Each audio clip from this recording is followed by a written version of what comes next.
bihi nasta'inu ala umuri dunya waddin. Wassalatu wassalamu ala asrofil anbiya'i wal mursalin wa ala alihi wa sahbihi ajma'in.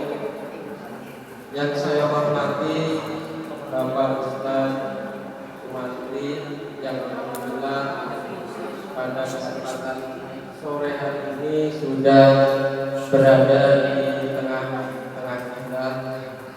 Yang saya hormati ibu-ibu pengajian Majelis Taklim Al-Ikhlas Wadasari, Ibu Hajat ini. Yang ketiga, penutup atau doa. Mungkin langsung saja kita buka acara pada sore hari ini dengan bersama-sama membaca basmalah. Bismillahirrahmanirrahim. Acara yang kedua yaitu pengajian atau kajian. Assalamualaikum warahmatullahi wabarakatuh. Waalaikumsalam warahmatullahi wabarakatuh. Alhamdulillah, nahmaduhu wa nasta'inuhu wa nastaghfiruhu wa na'udzu billahi min shururi anfusina wa min sayyi'ati a'malina, may yahdihillahu fala mudilla lahu wa may yudlilhu fala hadiya lahu. Asyhadu an la ilaha illallah wa la syarika lahu wa asyhadu anna Muhammadan abduhu wa rasuluh la nabiyya ba'dahu. Allahumma shalli wa sallim wa barik ala sayyidina wa maulana Muhammadin wa ala alihi wa ashabihi wa man tabi'ahum bi ihsanin ila yaumiddin. Amma ba'd. Allah Subhanahu wa taala, ya alhamdulillah pada kesempatan sore yang berbahagia ini kita semua dapat bermuajahah di tempat atau di masjid yang insyaallah dimuliakan oleh Allah Subhanahu wa taala. Suwe.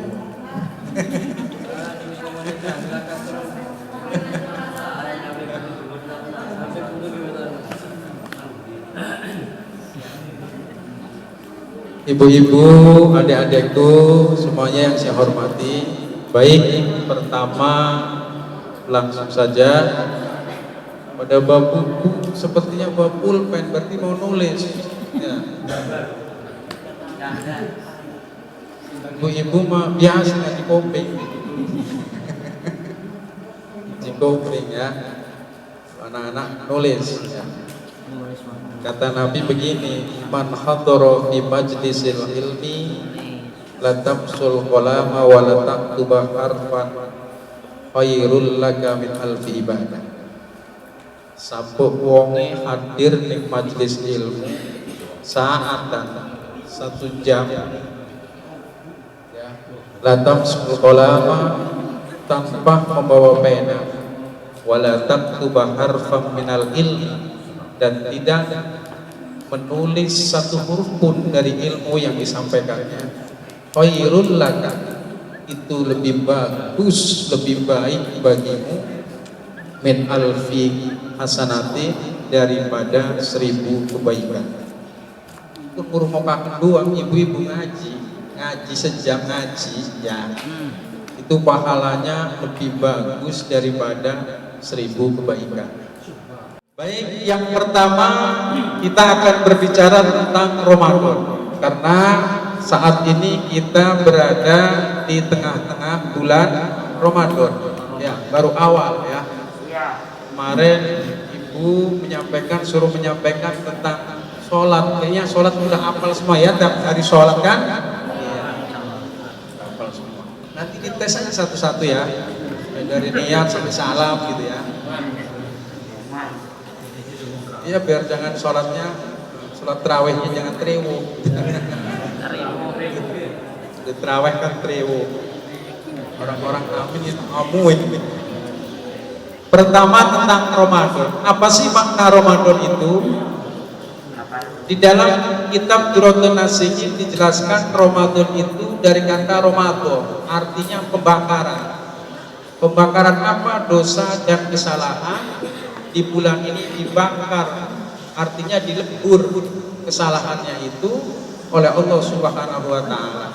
Maka kenapa ketika setelah bulan Ramadan habis kita disebut melaksanakan Idul Fitri, kembali kepada kesucian. Id itu kembali, Fitri itu suci. Ada juga yang mengartikan Idul Fitri itu kembali sarapan, karena futur-futur itu pun artinya sarapan. Jadi yang tadinya nggak pernah sarapan, yang kembali sarapan lagi. Tapi kebanyakan mengartikan, ada yang mengartikan setelah Ramadan selesai, diartikan Idul Fitri itu kita kembali suci. Karena apa? Karena dosa dan kesalahan kita 1 bulan penuh ya dihapus oleh Allah Subhanahu wa Ta'ala, dengan syarat kitanya iman dan takwa kepada Allah Subhanahu wa Ta'ala, menjalankan ibadah tarawihnya dengan ikhlas, puasanya ikhlas, ibadah-ibadah yang lainnya pun ikhlas. Itu makna Ramadan.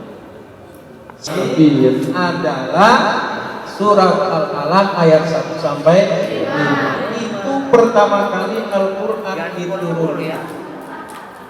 Ya, tapi kenapa Ustaz kok di Quran itu yang pertama kali ditulis surat Al-Fatihah pembuka? Secara hakikat Al-Quran itu secara sekaligus diturunkan oleh Allah, ya, dari Allah, dari Baitul Izzah turun di sama dunia ke langit dunia itu secara sekaligus. Kemudian diangsur-angsur sesuai kebutuhan baginda Nabi Muhammad SAW, disampaikan oleh malaikat Jibril. Ya, sesuai kebutuhan Nabi. Ya. Jadi memang secara hakikatnya sudah tersusun. Karena memang Al-Quran itu adalah makhluk Allah. Karena turunnya di Mekah, kalau itu jatuhnya setelah Rasulullah hijrah, maka disebut surat Madaniyah.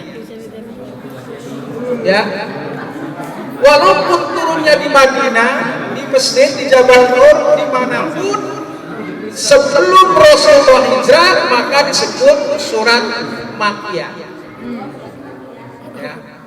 Jadi kalau surat Makkiyah itu surat yang diturunkan sebelum Rasulullah hijrah ke Madinah, dan surat Madaniyah itu adalah surat yang diturunkan setelah Rasulullah hijrah ke Madinah. Dimanapun turun, cuma 2 itu doang. Itu ada di buku kajian-kajian Islam. Kalau nggak tahu buku SMA kelas 3 dijelasin. Ya, nulis tak? Ya, nggak ada apa tulis. Ya, itu makna Ramadan. Jadi yang pertama, Ramadan itu artinya secara bahasa, dari bahasa Arab yaitu Ramadan, artinya pembakaran. Arti Ramadan juga Syahrusyan, bulan puasa. Ramadan diartikan Syahrul Quran, bulannya Al-Quran. Yang terakhir disebut juga Syahrul Qiyam. Ya, Syahrul Qiyam, bulan sing wake ngadeg barang sholat tarawih, bulan yang di dalamnya disunahkan sholat tarawih 20 rakaat. Pinten bulan ini Bu? 20 ditambah witir lu ya, 20 ya. Soalnya namun ning rika mah ning Merak nang sing 8 ditambah witir terus 11, Tegalwangi kan sing 8 an sing 20. Jadi beda-beda. Ya. Apakah salah? Enggak ada yang salah. Yang 8 betul, yang 20 pun betul.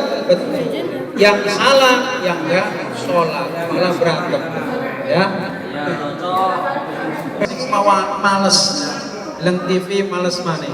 Leng kolak leng maneh. Ya. Dalam Quran ngantuk. Najune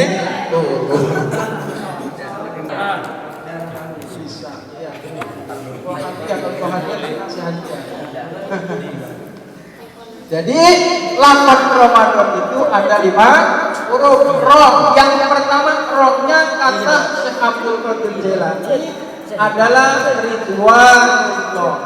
Cari dulu ridhonya Allah. Dan yang terakhir, ridho Allah dititipkan kepada para suami. Untuk siapa? Untuk istri-istrinya. Ya. Kalau seorang istri pengen mendapatkan ridho, bukan ke bapaknya lagi, tapi ke suami. Ya, pulang-pulang cari suami. Apa cari suami? Hah? Iya, suaminya ngeselin. Suaminya ngeselin katanya. Ya. Kalau suaminya ngeselin, berarti ibunya lebih ngeselin. Udah itu mau diatur rahasia pribadi. Banyak anak-anak 18 ke atas. Ya, jadi rohnya adalah apa tadi? Keridhaan Allah. Sekarang mimnya adalah mahabbatullah, kecintaan Allah. Untuk siapa? Kepada siapa Allah cinta di bulan ini? Lil muttaqin, kepada orang-orang yang bertakwa. Ya.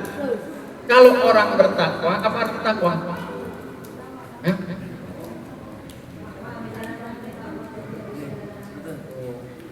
Kelas 6 bisa, kelas 1 ya? Apa takwa? Kata anak-anak takwa itu dijitak sambil ketawa. Ya, takwa itu secara bahasa tunduk, ya, secara istilah menjalankan perintahnya, menjauhi larangannya. Karena takut.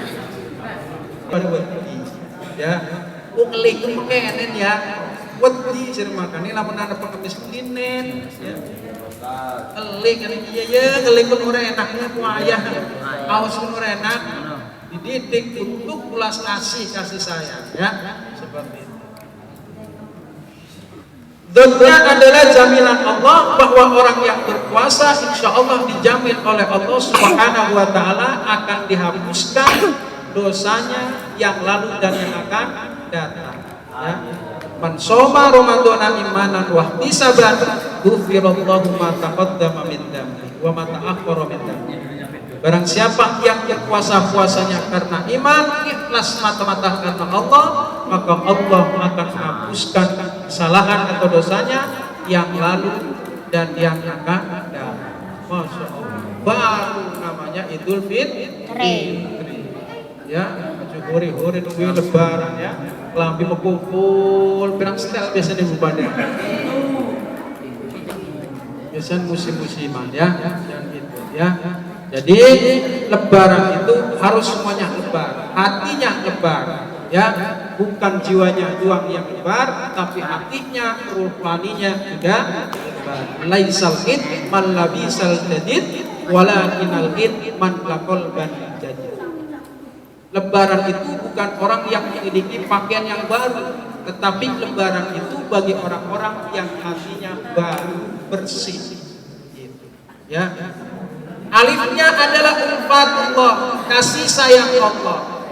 Untuk siapa kasih sayang Allah ini? Lil mu'minina, untuk orang-orang mukmin, untuk orang-orang yang beriman kepada Allah Subhanahu wa Ta'ala, iman kepada Rasulnya, iman kepada kitabnya, iman kepada malaikatnya, dan juga iman kepada hari akhir. Jadi rukun iman itu ada berapa?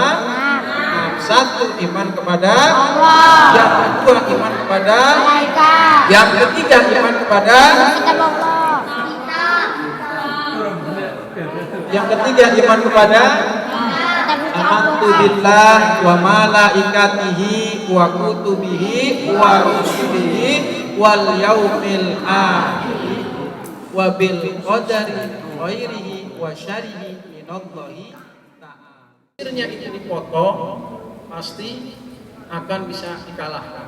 Benar, akhirnya dibisikin suruh potong kuciran yang ada tiganya, dipotong oleh istrinya, ditangkap, diuker ke suatu tempat, yang satu tempat itu gedung yang tinggi cuman ada satu tiang, ya, Masjid Agung lah, ya, Masjid Agung banyak tiangnya. Diikatlah sampul di situ, ya. diikat, akhirnya dengan izin Allah samput pun bisa merobohkan tiang itu.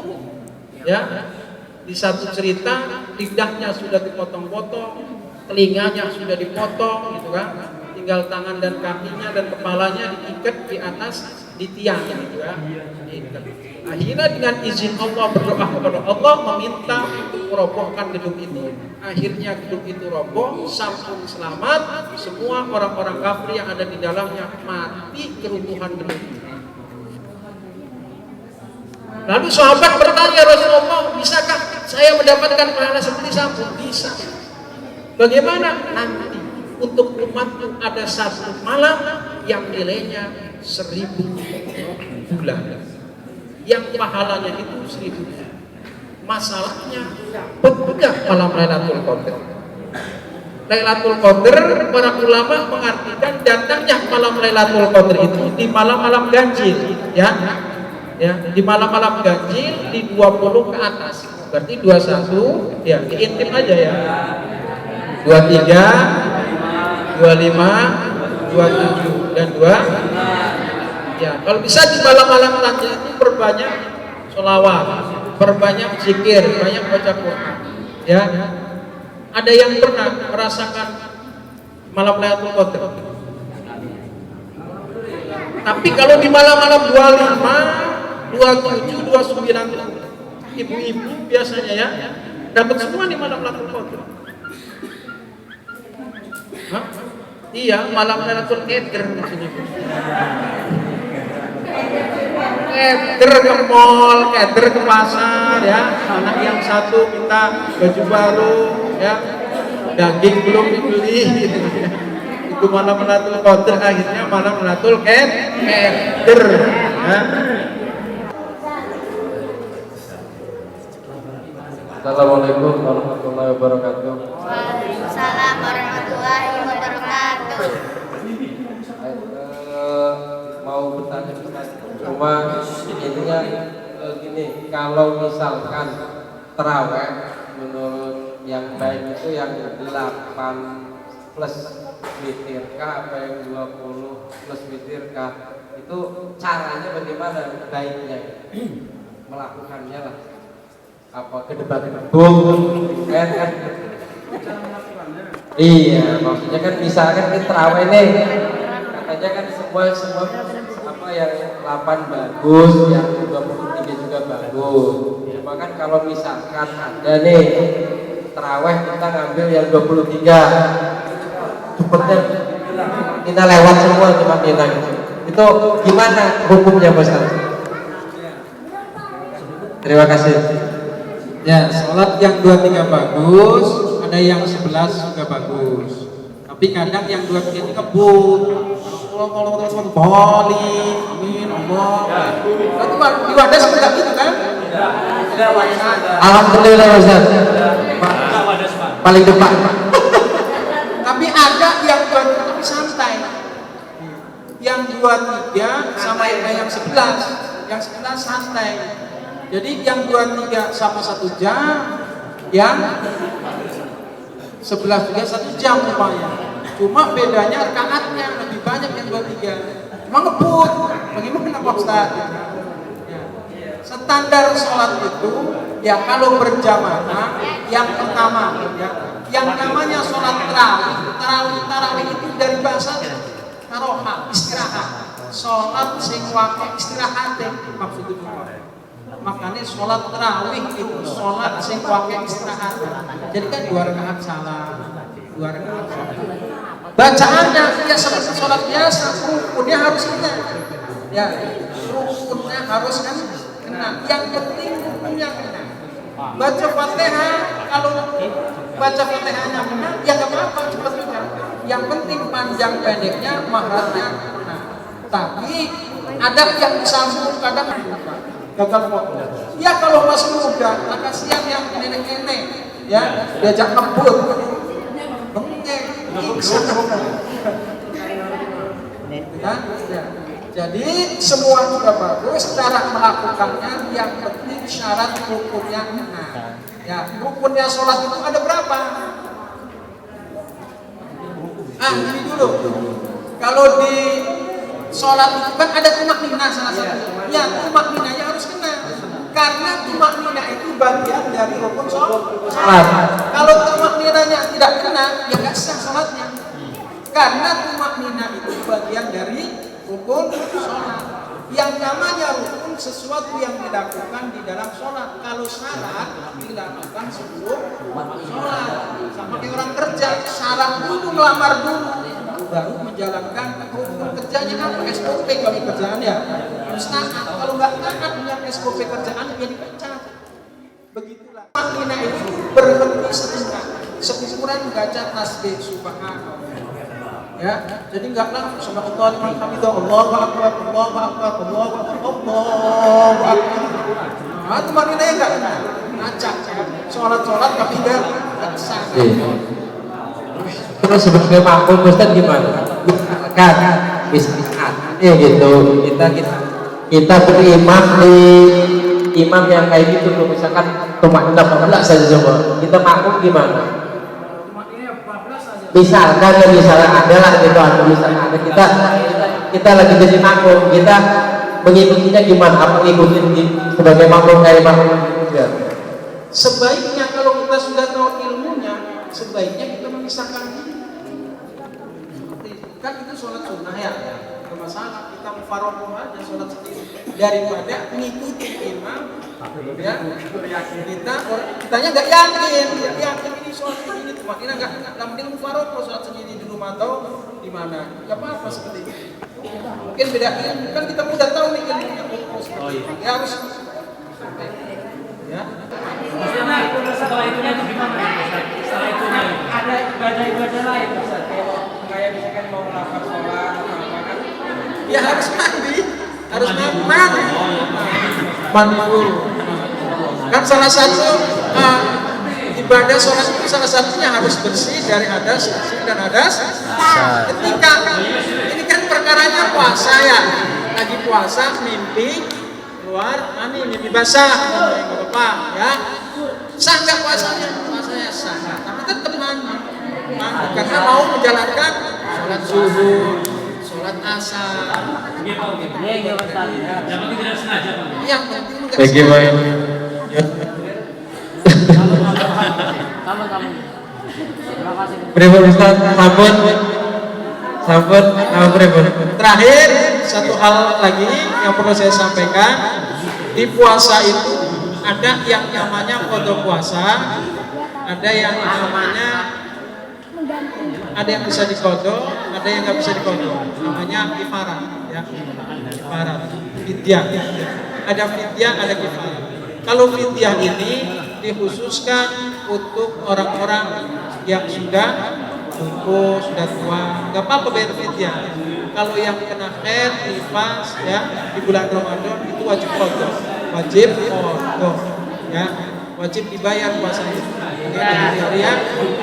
Dan yang terakhir kifarat ini khusus bagi pelanggar berat, ya.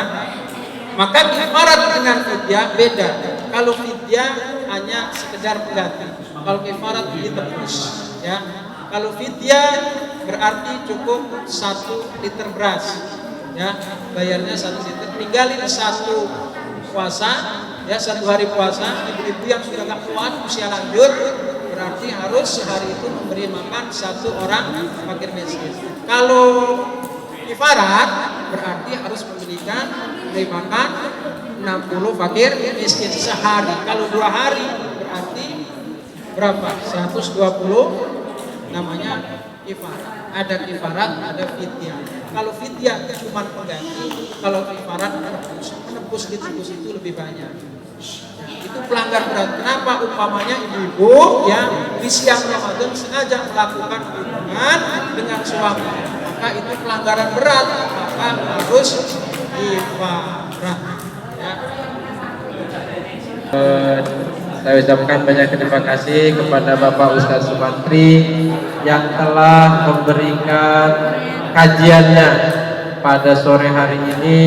Semoga apa yang disampaikan tadi bermanfaat dan dijadikan ilmu buat kita jalankan di kehidupan kita sehari-hari.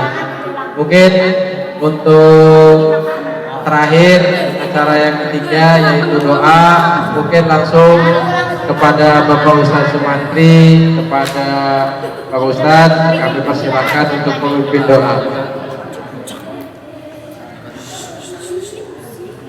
Sebelum doa dari saya, mohon maaf atas segala kesalahan dan kekurangannya.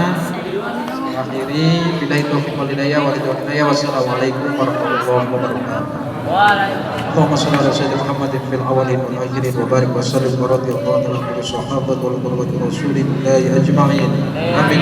Bismillahirrahmanirrahim. Alhamdulillahi rabbil alamin. Lakal hamdu ya ma'bud. Amin. Hamdan takrim dan jazaika fi mazidah ya rabbana. Allahumma shalli ala sayyidina Muhammadin al-Fatihah mustaqim. Allahumma shalli ala sayyidina hajat wa tudhina bi jami'i sayyi'at wa tarfa'na bi innaka ala darajat wa tukallimuna bi ma'rufin wa inna quraisyan qadir. Allahumma Islam, Allahumma sabbit ala dinil iman, Allahumma sabbit bi qawli la ilaha illa Muhammadur Rasulullah. Allahumma salli imanan da'iman wa nas'aluka qalban khashi'an wa nas'aluka yaqinan shadiqan wa nas'aluka amalan shalihan wa nas'aluka al-afwa wal afiyah wa nas'aluka tamamal afiyah. Amin. Wa nas'aluka ghina 'anil nas. Allahumma taqabbal minna salatana wa siyamana wa qiyamana wa ruku'ana wa sujudana wa tahassuana wa tadarru'ana min taqsuna ya Allah ya Allah ya arhamar rahimin. Allahumma taqabbal min afiyati wa salama wa haqiqna bi taqwa wal istiqamah wa ridha mujtahidin nadama fil balwa ali innaka sami'ud du'a. Rabbana atina fid dunya hasanah wa fil akhirati hasanah wa qina adzabannar. Subhana rabbika rabbil izzati amma yasifun wa salamun alal mursalin walhamdulillahi rabbil alamin.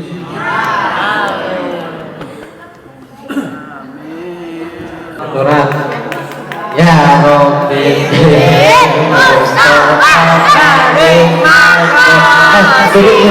duduk dulu